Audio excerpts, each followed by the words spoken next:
Isabeau of Bavaria stood at the highest window of the Hotel St. Paul, watching Paris burn below during another plague outbreak.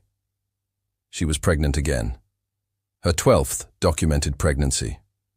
But what the court chroniclers never recorded, what the priests never whispered, what even her closest ladies-in-waiting only suspected in their darkest moments, was far worse than any disease ravaging the streets below. The Queen of France had a secret that would have destroyed the Valois dynasty if anyone had dared speak it aloud. She murdered her own children. Not all of them. The ones who looked normal, who emerged from her womb with the right number of limbs and faces that didn't make grown women scream, those she allowed to live. But the others, the ones that came out wrong, twisted, malformed, the babies whose very existence proved that something was rotting inside the royal bloodline, those never saw sunrise. Court records show Isabeau gave birth to 12 children between 1386 and 1407. Historians celebrate her as a devoted mother who secured the succession despite her husband's madness. What they don't tell you is that midwives' private journals, discovered centuries later in monastery archives, tell a different story. At least 8 other pregnancies, 8 births that were never announced, 8 infants who appeared in no official records. The first time it happened, Isabeau was 19 years old. The labor lasted 2 days. When the baby finally emerged, the midwife's scream echoed through the entire wing of the palace.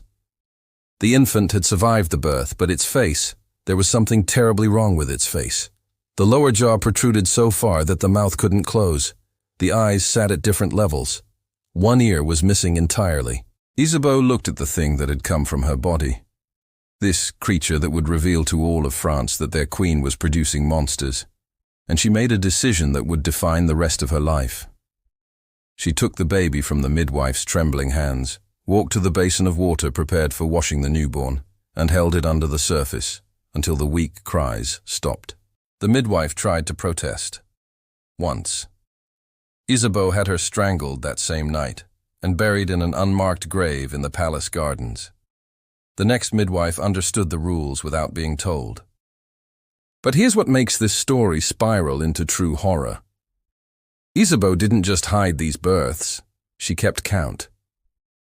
In her private chambers, behind a loose stone near her bed, she maintained a small book. No names. Just dates and brief descriptions written in her own hand. 8th month, face like melted wax, drowned. 7th month, 3 arms, suffocated with pillow. Full term, head too large, soft, neck broken. The entries were clinical, detached, as if she were recording the weather or menu choices. There was no remorse in those pages, no anguish. Just the practical documentation of a woman systematically eliminating evidence of her body's failures. And she would have continued this horror indefinitely if her methods hadn't started leaving traces that even royal power couldn't completely erase. The room existed in the oldest part of the Hotel St. Paul, accessible only through Isabeau's private chambers. No servants were allowed inside, no priests. Not even the king, in his rare moments of sanity, knew what his wife kept behind that locked door. Marie de Sully, one of Isabeau's ladies-in-waiting, wrote in her private diary about the night she accidentally discovered the truth. She had been searching for the queen during a moment of crisis and pushed open a door she had always assumed was a storage closet. The smell hit her first. Preservation herbs, yes, but underneath that, something chemical and wrong. Something that reminded her of the physician's chambers after an autopsy. Inside were shelves, and on those shelves sat dozens of glass jars filled with cloudy liquid. It took Marie's eyes a moment to adjust to the dim light, to understand what she was seeing floating in those containers. When she finally comprehended, she vomited on the floor and ran. They were infants, or parts of infants, perfectly preserved in some kind of solution that kept the flesh from rotting. Some were whole bodies, curled in fetal positions, their deformities clearly visible through the glass. Others were just pieces, a head with 2 faces that had tried to grow together, a torso with arms that branched like tree limbs, a spine that had twisted into a spiral. Isabeau found Marie huddled in a corner of the hallway, crying and praying. The queen didn't threaten her, didn't rage. She simply explained in a calm voice that somehow made everything worse, that these were her children too. The failed ones, the ones that proved her body was cursed. She kept them because someone should remember they had existed, even if that someone was only her. Marie de Sully entered a convent 3 days later and never spoke again. But she left her diary, and in it, she recorded something that explains why Isabeau's pregnancies kept producing these horrors. The Queen's Beauty Regimen. Every morning, Isabeau applied a paste to her face made from white lead and mercury.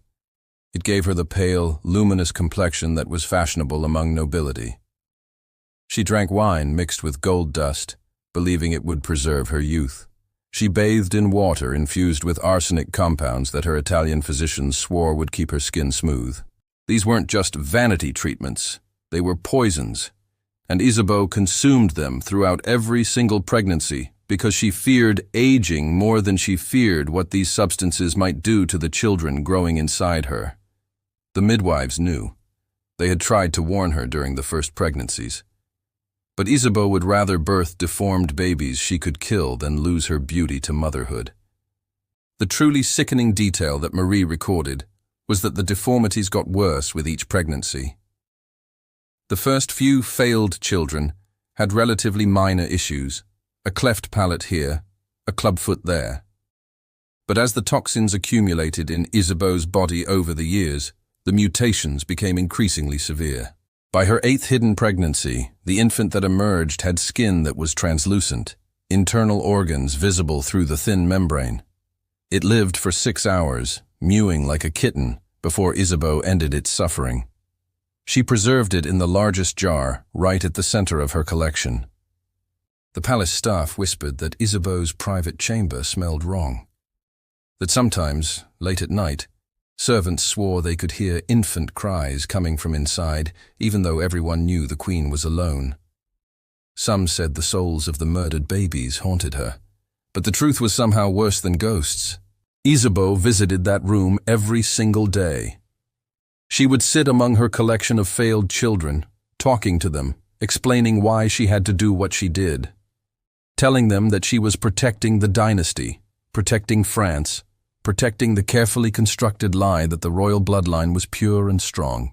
And then she would return to her chambers, apply more lead paste to her face, drink more mercury tonic, and wait to see if the next pregnancy would produce a child normal enough to let live or another monster she would have to add to her hidden gallery of horrors. But the worst was yet to come. Because Isabeau's system of secrets was about to expand beyond just hiding deformed infants. She was about to discover that some babies were born perfectly normal, and she killed them anyway. The year was 1401, and Isabeau of Bavaria was 30 years old. She had successfully hidden 8 deformed pregnancies, maintained her reputation as France's most beautiful queen, and convinced herself that what she was doing was necessary, justified, a service to the crown. Then came the pregnancy that broke whatever was left of her conscience. The labor was quick, almost suspiciously easy, compared to the agonizing births of her malformed children. When the baby emerged, the new midwife, a woman named Jean, who had replaced 3 predecessors who mysteriously disappeared, actually smiled. The infant was perfect. 10 fingers, 10 toes, a face that was symmetrical and normal. A healthy boy who would have been celebrated as another prince of France. Jeanne wrapped the baby and moved to hand him to the queen, already preparing the announcement that would summon the court to witness this blessed addition to the royal family. But Isabeau's face had gone completely white. She was staring at the infant with an expression that Jeanne would later describe as pure terror. "No," Isabeau whispered. "No, this can't be." The baby was too perfect, too normal. And Isabeau had taken her mercury tonic every single day of this pregnancy, just as she had with all the others. She had applied her lead paste, drunk her gold-infused wine, bathed in her arsenic water. This child should have been twisted like the others, should have emerged with some visible defect that justified what came next. But he was flawless, which meant the poisons weren't working anymore. which meant her body might start producing normal children regardless of her beauty treatments, which meant she could no longer control which pregnancies to acknowledge and which to eliminate. Jean watched in growing horror as Isabeau sat up in bed, took the perfectly healthy infant from her arms, and said something that would haunt the midwife for the rest of her short life. "This one knows too much." It made no sense. The baby was minutes old. But in Isabeau's increasingly fractured mind, this child represented a threat. If she let him live, people would ask questions. Why announce this pregnancy when there had been gaps, unexplained months where the queen had been ill and secluded? Why had some pregnancies resulted in healthy children, while others seemed to vanish from official records? This perfect baby boy, who should have been another jewel in the Valois crown, became evidence that needed to be destroyed. Isabeau didn't drown this one. The method felt wrong for a child who could have survived. Instead, she pressed her hand over his tiny nose and mouth until the crying stopped. It took longer than she expected. The baby fought, his small body struggling with an instinct to live that the deformed ones never seemed to have. When it was over, Isabeau looked at Jean and said, "You never saw this child. This pregnancy ended in stillbirth. Do you understand?" Jean understood. She also understood that she would be the fourth midwife to die if she didn't cooperate. So she nodded, helped clean up the evidence, and prepared the story of another tragic stillbirth that would fool the court. But this murder was different from the others. This wasn't mercy for a malformed infant that would have suffered. This was the calculated killing of a healthy child because he didn't fit Isabeau's narrative. And it wouldn't be the last. Over the next 3 years, Isabeau would have 2 more secret pregnancies. Both produced healthy infants. A girl with her father's eyes. A boy who looked exactly like Isabeau's eldest son. Both were murdered within hours of birth, their bodies added to the growing collection in the hidden room.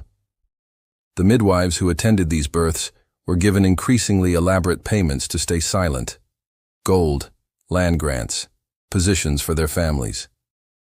Isabeau had learned that loyalty could be purchased more reliably than it could be maintained through fear. She built a network of complicit women who understood that the queen's secrets were their meal tickets. But the true horror was what this did to Isabeau's mind. The deformed babies had been tragic necessities in her justification, monsters that couldn't be allowed to live. But these perfect children, she had no excuse for them except vanity and paranoia. Her priest, Father Guillaume, noticed the change in her confessions. She stopped attending Mass regularly. When she did confess, her sins became increasingly abstract, talking about necessary sacrifices and protecting the realm, without providing details. He suspected something terrible was happening behind the palace walls, but he was a court priest. His position depended on royal favor. So Father Guillaume did what so many others did. He looked away, accepted Isabeau's vague confessions, granted absolution for sins she wouldn't name, and pretended that the Queen of France wasn't systematically murdering her own children. The palace itself seemed to absorb this corruption. Servants learned which doors to avoid, which questions never to ask. Guards understood that certain nights, when the Queen requested absolute privacy, they were to ensure no one approached her chambers no matter what sounds they might hear. An entire infrastructure of silence and complicity had grown around Isabeau's secrets. Dozens of people knew fragments of the truth, but knowledge was fractured, compartmentalized. The midwives knew about the births, the servants knew about the hidden room, the guards knew about the mysterious nighttime activities, but no one had the complete picture except Isabeau herself. And she was about to discover that even the most elaborate web of secrets eventually develops cracks that let the truth seep through. By 1405, Isabeau of Bavaria had perfected her system. She wasn't just hiding pregnancies anymore. She was running what amounted to a criminal organization within the French royal court, and everyone involved understood that their survival depended on absolute loyalty to a woman who had proven she would kill her own children without hesitation. The operation worked like this.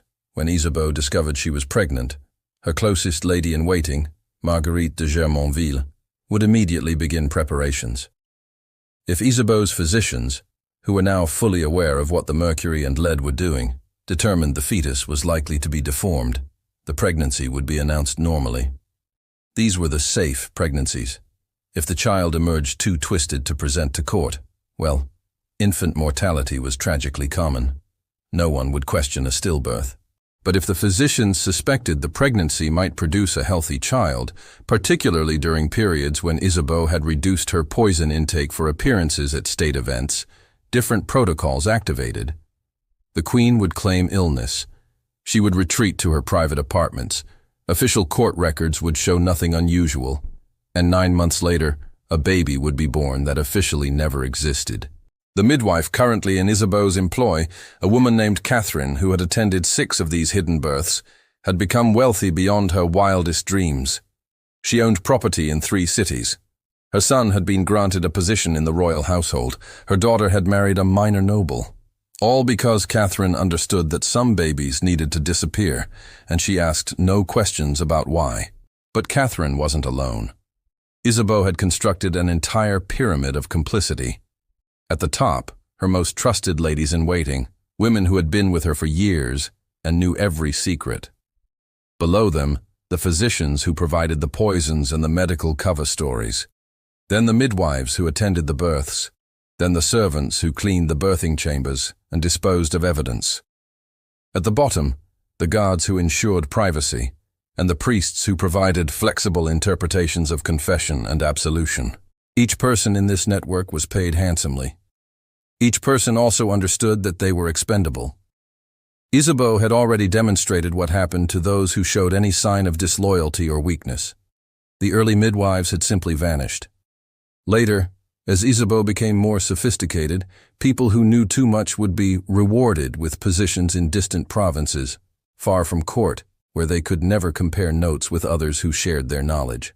The financial records, which survived in fragmentary form in various archives, show the scale of this operation. Isabeau spent a fortune maintaining her network. Money that should have gone to the war with England, to feeding the poor during plague years, to maintaining the crown's legitimacy. Instead went to bribing dozens of people to help a queen hide the fact that she was poisoning herself into producing deformed children, and then murdering them. But the most disturbing element of this network wasn't the bribery or the threats. It was how normalized everything became. After years of operation, Isabeau's conspirators stopped seeing what they were doing as horrific. It became routine, just another aspect of their duties. The midwives discussed techniques for quick, quiet infant deaths, the same way other craftspeople discussed their trade. The servants who carried away tiny bodies wrapped in cloth did so with the same efficiency they brought to any household task.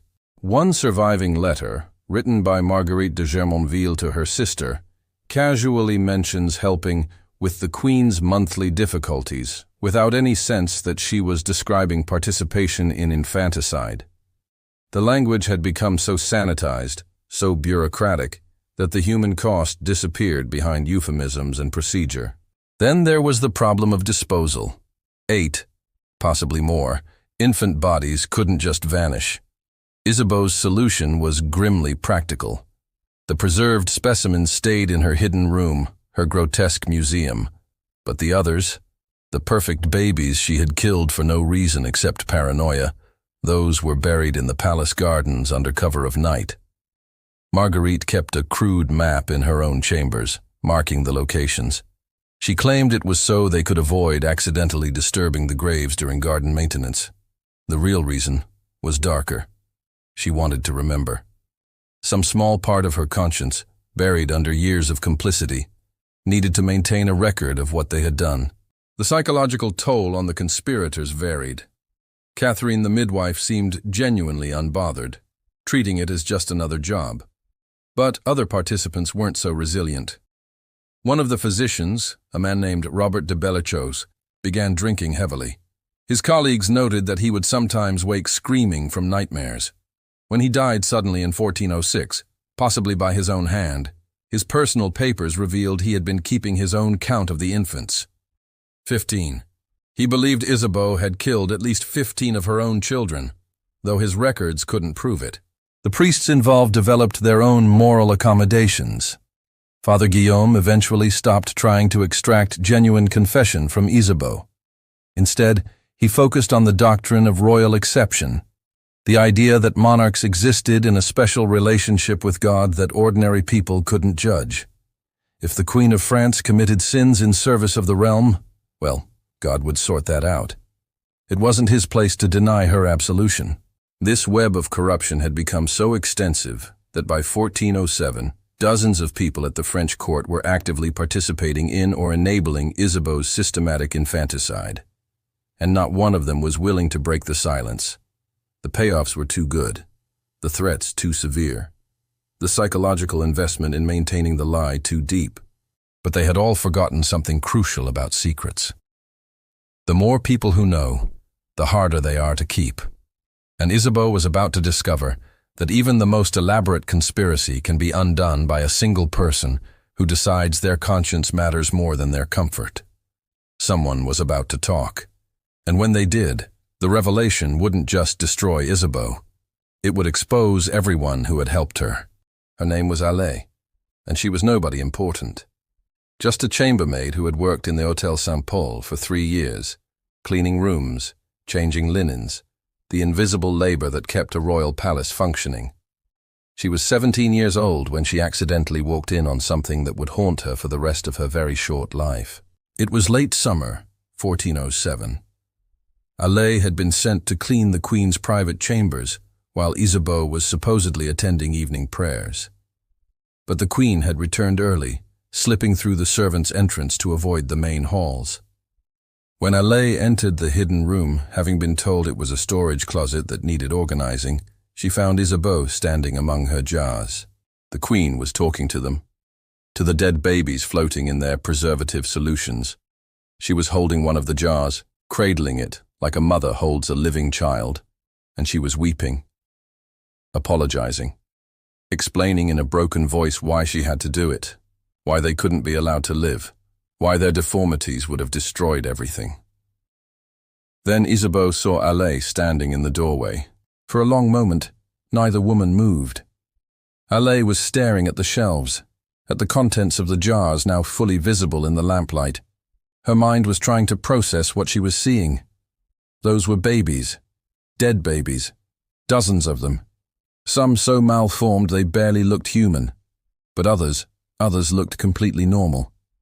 Perfectly formed infants preserved like medical specimens. Isabeau carefully set down the jar she had been holding. When she spoke, her voice was eerily calm. "You should not have seen this child." Allais ran. She made it halfway down the corridor before guards caught her. She was screaming, hysterical, babbling about monsters in jars, and the Queen talking to dead babies. The guards dragged her to a holding cell in the palace basement, the same cells used for prisoners awaiting trial or execution. Marguerite de Germonville visited her that night. She tried the usual approach first. Money, land for Allais's family, a position in a wealthy household far from Paris. But Allais was young, and unlike the older servants who had learned to value survival over morality, she still believed in justice, in right and wrong, in the idea that some things were too terrible to ignore. "Those babies," Allais kept saying, "some of them looked normal. Why would she keep normal babies in jars? Why would she kill normal babies?" Marguerite had no answer that would satisfy a 17-year-old girl who had just discovered that her queen was a murderer. So she left, and she reported to Isabeau that the usual methods wouldn't work. This girl would talk. If she was released, she would tell everyone what she had seen. The solution should have been simple.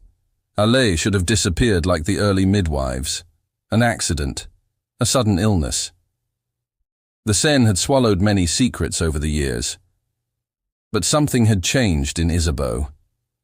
Years of murder, of maintaining her collection, of poisoning herself and killing the results, had left her paranoid and unstable in ways that even her closest conspirators hadn't fully recognized.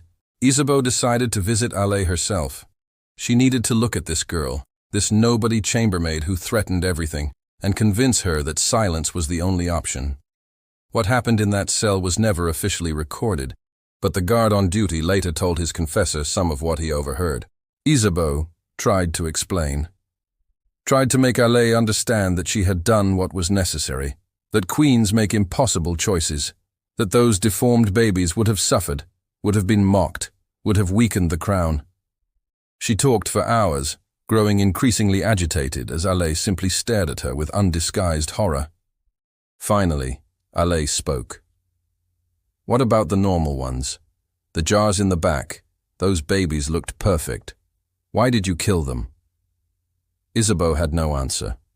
Or rather, she had an answer that even she knew was indefensible.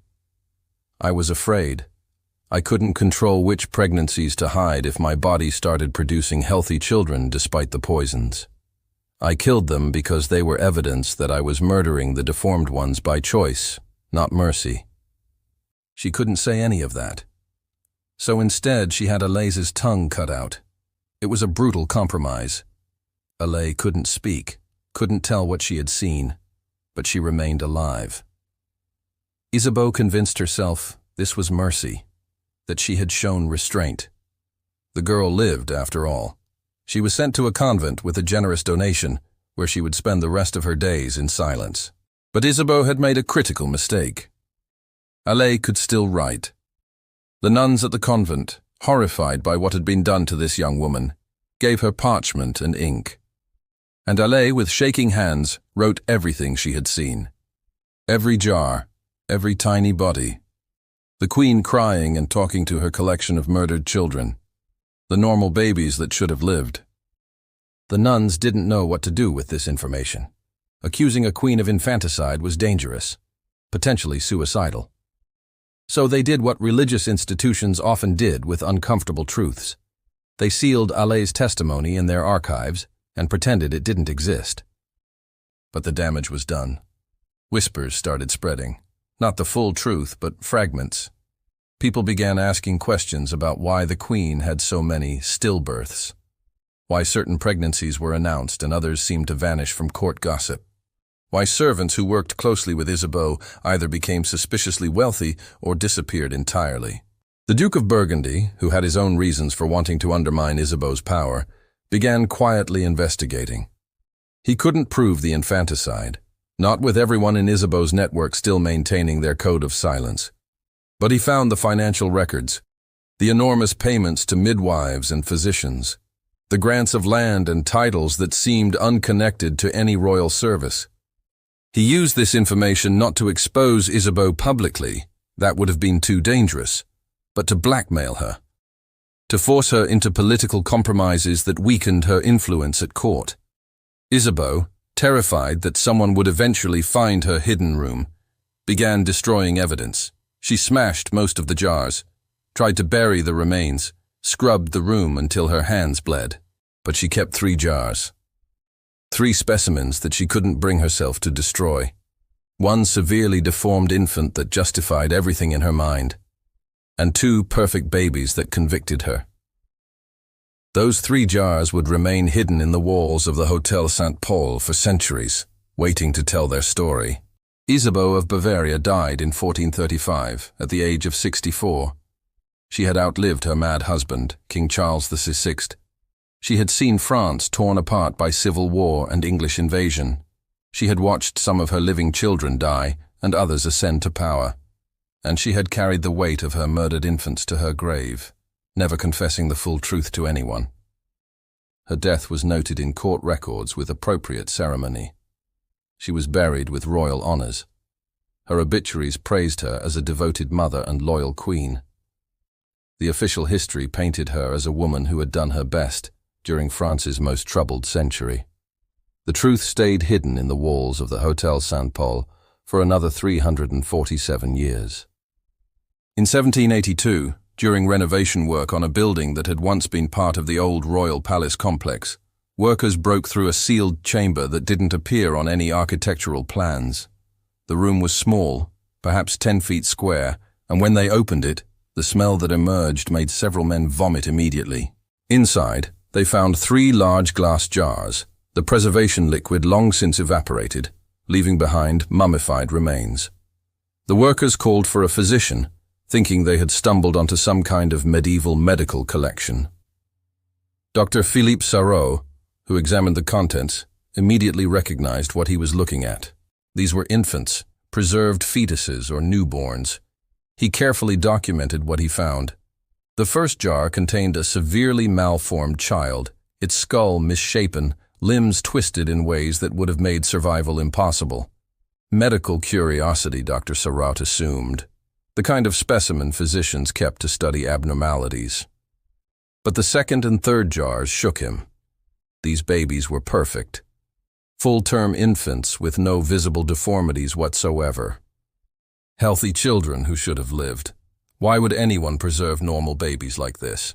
Then they found the book, hidden in a cavity in the wall, wrapped in oilcloth to protect it from moisture. Isabeau's private record, written in her own hand. Dates, descriptions, methods. 15 entries in total. 15 children she had killed, though the 3 preserved specimens were the only physical evidence that remained. The discovery caused a sensation. Historians descended on the site, demanding access to the book and the jars. The Catholic Church tried to suppress the findings, arguing that dragging up centuries-old scandals served no purpose. But the evidence was too concrete, too disturbing to hide. Detailed analysis of Isabeau's record revealed the pattern. The early entries were deformed infants, the kind of births that medieval medicine couldn't explain or treat. But the later entries described healthy children. One entry, dated 1401, simply read, "Perfect son, could not allow questions, smothering." The medical examination of the preserved specimens confirmed what the book suggested. The malformed infant showed clear signs of severe developmental abnormalities, consistent with heavy metal poisoning. Lead and mercury compounds, absorbed over months or years, had poisoned the fetus in the womb. The other 2 infants showed no abnormalities at all. They had been healthy babies, killed for reasons that had nothing to do with mercy or necessity. Dr. Sarraut wrote in his analysis that the preservation technique itself was revealing. These jars had been prepared by someone with access to expensive chemicals and knowledge of anatomy. This wasn't the work of a desperate peasant hiding an unwanted birth. This was methodical, planned, repeated. Someone had been systematically killing infants and preserving them as specimens. The scandal destroyed what remained of Isabeau's historical reputation. Historians began re-examining her life, finding other clues that had been missed or deliberately obscured. The suspicious deaths of early midwives, the gaps in pregnancy records, the financial payments to physicians and servants, the testimony sealed in convent archives, including Allay's written account, which was finally brought to light. What emerged was a portrait of a woman so consumed by vanity and fear that she had poisoned herself repeatedly, knowing it would deform her children because maintaining her beauty mattered more than the lives growing inside her. And when that system started failing, when healthy babies began to appear despite the toxins, she killed them too, rather than face questions about the ones she had already murdered. But here's the final twist that historians discovered. The detail that makes this story even more horrifying. Isabeau's surviving children, the ones she had allowed to live because they were presentable to the court, showed their own signs of heavy metal poisoning. Charles VII, who eventually reclaimed France from English occupation and became one of the nation's most celebrated kings, suffered from strange ailments his entire life. His teeth fell out prematurely. He had tremors and moments of confusion. His own children had high rates of stillbirths and deformities. Isabeau hadn't just killed the obviously damaged children. She had poisoned all of them, including the ones who survived. Her vanity had contaminated an entire royal bloodline. The mercury and lead she consumed to maintain her beauty had worked its way into her children's bodies, creating health problems that would echo through generations. The Hôtel Saint-Paul, which had housed so much royal horror, was eventually demolished. The 3 preserved infants were given Christian burial in 1783, nearly 350 years after their deaths. Allay's testimony was published in medical journals as a historical case study of court conspiracy and systematic infanticide.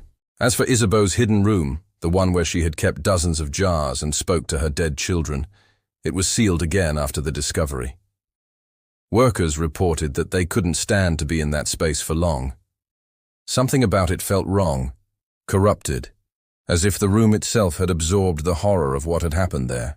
The final irony is that Isabeau had spent decades building an elaborate network of silence to hide her crimes, bribing and threatening dozens of people into complicity. She had murdered her own children to protect a lie about royal perfection. She had destroyed lives, corrupted court officials, and poisoned herself into producing the very monsters she killed. And in the end, the evidence she couldn't quite bring herself to destroy, 3 jars hidden in a wall, told the story anyway. The queen who killed her children to protect her vanity was exposed as exactly what she was, a woman so consumed by narcissism that she chose beauty over motherhood and dynasty over humanity. The discovery in 1782 forced historians to confront an uncomfortable truth about medieval royalty. Behind the pageantry and power, inside the palaces where dynasties were built, human monsters lived and operated with impunity. Queens could murder their own children and die honored. Conspiracies could flourish for decades with dozens of willing participants. And sometimes, the only justice was the slow revelation of truth long after everyone involved had turned to dust. Isabeau of Bavaria wanted to be remembered as France's beautiful queen. Instead, she became a case study in how vanity, fear, and absolute power can transform a mother into something that doesn't deserve the name. Her legacy isn't the children she raised, but the ones she murdered and preserved in jars, silent witnesses to a horror that even she couldn't completely erase. The 3 infants found in that sealed room had names, according to Isabeau's book, though she crossed them out after killing each child. In death, centuries later, they finally received what she had denied them in life: acknowledgement that they had existed, that they had been murdered, and that their killer was no longer protected by silence and complicity. Medieval queens were hiding something truly disgusting. Some of them were hiding it in jars, in sealed rooms, in unmarked graves scattered through palace gardens. And Isabeau of Bavaria proved that sometimes the most monstrous thing about absolute power is how it allows monsters to call themselves mothers.